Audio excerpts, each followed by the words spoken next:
Hello everyone. तो जैसा कि हमने लास्ट एपिसोड में देखा था कि फेंग डार्निंग सिटी के सोल्जर्स को पीटकर डार्निंग सिटी के अंदर जाता है, तो रुयान भी उसके पीछे जाती है और उसे अपने बहन की मौत का बदला लेने को कहती है, पर फेंग मना कर देता है और एक होटल के अंदर जाता है, तो रुयान भी उसके पीछे जाती है। अब आगे हम देखते हैं कि फेंग जिस होटल में होता है उसी होटल में हम रुयान को भी देखते हैं, जो कि फेंग के रूम के बाहर ही खड़ी होती है, जिसके बारे में जिंग फेंग को बताती है और उससे कहती है वो लड़की अब भी तुम्हें फॉलो कर रही है और गेट के पास ही खड़ी है, लगता है वो तुम्हें पसंद करती है। तो फेंग उससे कहता है अभी मुझे बहुत सारे काम करने हैं और इसका मुझे फॉलो करना खतरनाक हो सकता है, जिसे सुनकर रुयान उसके रूम के अंदर आकर कहती है मैं किसी खतरे से नहीं डरती और जब तक मैं अपनी बहन की मौत का बदला ना ले लूं तब तक तो मैं किसी भी चीज से नहीं डरूंगी।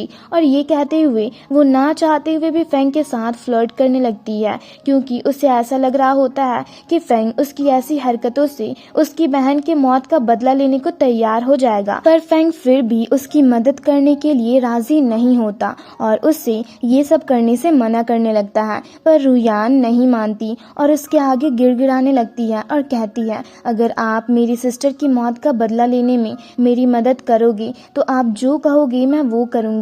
जिस पर फेंग उससे कहता है अभी के लिए तुम मेरे बगल वाले रूम में रुक जाओ, तब तक मैं मिस यांग को तुम्हें यहाँ से ले जाने को कहता हूँ। जिसे सुनकर रुयान फिर से उससे रिक्वेस्ट करने लगती है, पर फेंग मना कर देता है, तो वो रोते हुए वहाँ से चली जाती है और इसी तरह रात हो जाती है। जिसके बाद हम फेंग को उसके रूम में कल्टीवेट करते हुए देखते हैं कि तभी रुयान उसके लिए खाना लेकर आती है। तभी फेंग उससे भी बैठकर साथ में खाने को कहता है, पर रुयान उसे मना कर देती है। तभी जिंग फेंग को खाना खाने से मना करती है, क्योंकि उसे पता चल गया होता है कि खाने में कुछ मिलाया गया है। जिसे सुनकर फेंग रुयान को खाना रखकर जाने को कहता है और उससे कुछ डेली यूजेस के सामान खरीदने के लिए पैसे देता है, तो वो वहाँ से चली जाती है। जिसके जाने के बाद शाओडिंग बाहर आता है और फेंग को खाने में मिले पॉइजन के बारे में बताता है। तो जिंग बाहर आकर उनसे कहती है पर मुझे नहीं लगता कि रुयान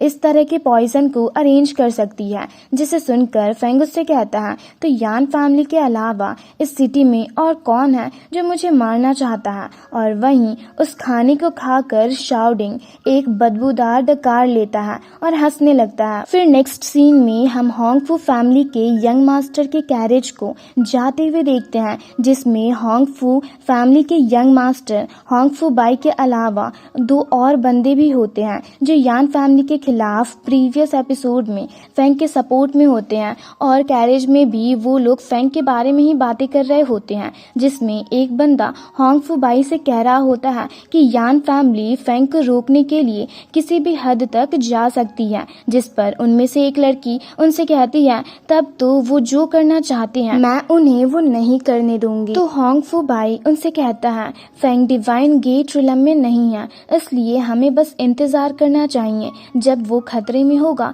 तो खुद हमारे पास आएगा। जिसे सुनकर उसका एक बंदा उसकी काफी तारीफ करने लगता है। वहीं दूसरी तरफ हम देखते हैं फेंग के होटल के बाहर यान फैमिली के शेन नाम रिलम के 3rd लेवल के अशासियन आ खड़े होते हैं और फेंग को ढूंढते हुए उनमें से एक बंदा उसके रूम में जाता है। तो फेंग उससे कहता है मैं तुम लोगों का इंतजार कर रहा था और उसे मारकर अपने रूम से बाहर फेंक देता है। ये देख उसके बाकी साथी भी फेंग के रूम में जाते हैं, जिनमें से एक फेंग के अटैक से बच नहीं पाता और एक उसके अटैक से बचकर लाइट्स ऑन करता है और फेंग को देख कहता है तुम पॉइजन नहीं हुए तो अब मेरे हाथों मरने के लिए तैयार हो जाओ। और ये कहते हुए वो फेंग पर अटैक करने लगता है, पर फेंग उसके अटैक से बच जाता है, जिससे वो पीछे की ओर चला जाता है। तो फेंग उसके 6th martial grade yellow level के स्वॉर्ड को पहचान लेता है और कहता है ये तुम्हारे हाथों में सूट नहीं कर रही। तो वो बंदा उससे कहता है ठीक है तो अब इसी स्वॉर्ड टेक्निक के जरिए मरने के लिए तैयार हो जाओ। जिस पर फेंग उससे कहता है इससे कौन मरेगा ये तुम अभी डिसाइड नहीं कर सकते। और हम देखते हैं कि जैसे ही वो बंदा उस पर अटैक करता है फेंग उससे ये सब कहते हुए काफी आसानी से उसके अटैक को डिस्ट्रॉय कर देता है। ये देख वो बंदा चौंक कर कहता है ये नहीं हो सकता और इसी तरह फेंग उस पर भी अटैक कर देता है, जिससे घायल होकर वो बेहोश खुश हो जाता है। वहीं ये सब बाहर से रुयान देख रही होती है तो फेंग उसे अंदर आने को कहता है। तो रुयान उसके पास जाती है तो फेंग उससे कहता है, क्या तुम इसे हैंडल कर लोगी? जिस पर रुयान उसे कुछ ना कहकर डरते हुए गाना गाने लगती है और उस बंदे की नर्व्स चेक करने लगती है। तभी फेंग देख लेता है कि वो बंदा जिंदा है और इससे पहले कि वो बंदा रुयान पर अटैक करता, फेंग उसे मार देता है और रुयान की हालत देख सोचते हुए कहता है, ये तो बिल्कुल वैसी ही है जैसे पहले मैं हुआ करता था, जो अपने फैमिली के लिए कुछ भी करने को तैयार है। और ये सब सोचने के बाद वो रुयान से कहता है, अगर तुम चाहो तो आज से मुझे फॉलो कर सकती हो।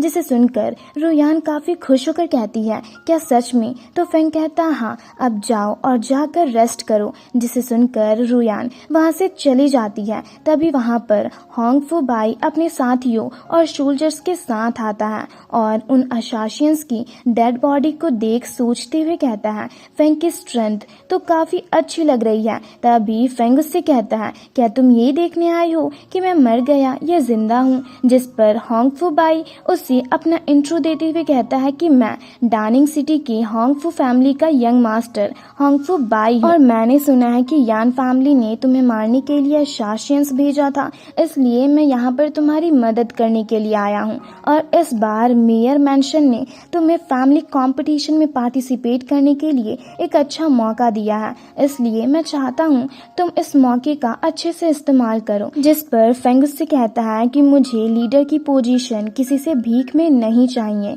और रही बात कंपटीशन की तो मैं उसे अपने क्वालिफिकेशन के दम पर खुद ही जीत जाऊंगा। जिसे सुनकर होंग फू बाई गुस्से से उसे देखने लगता है। तभी उसका साथी फेंग से कहता है, क्या तुम्हें थैंक यू कहना नहीं आता? और वैसे भी तुम जैसा माउंटेन बॉय तो होंग फू फैमिली का कुत्ता बनने के भी लायक नहीं। पर फेंग उसकी बातों को इग्नोर करते हुए उससे कहता है, तुम लोग बहुत शोर कर रहे हो और अब मेरे रेस्ट करने का टाइम हो गया है, तो यहाँ से चले जाओ। जिसे सुनकर होंग फू बाई गुस्से से वहाँ से जाते हुए कहता है, मैं उम्मीद करता हूँ फ्यूचर में तुम मुझसे मदद मांगने जरूर आओगे। और ये कहते हुए वो वहाँ से चला जाता है और वहीं उसकी एक साथी फेंग के एटीट्यूड को देखते ही रह जाती है। और इसी के साथ ये एपिसोड यहीं पर खत्म होता है। तो अगर आप लोगों को ये वीडियो अच्छी लगी तो वीडियो को लाइक और चैनल को सब्सक्राइब कर दें।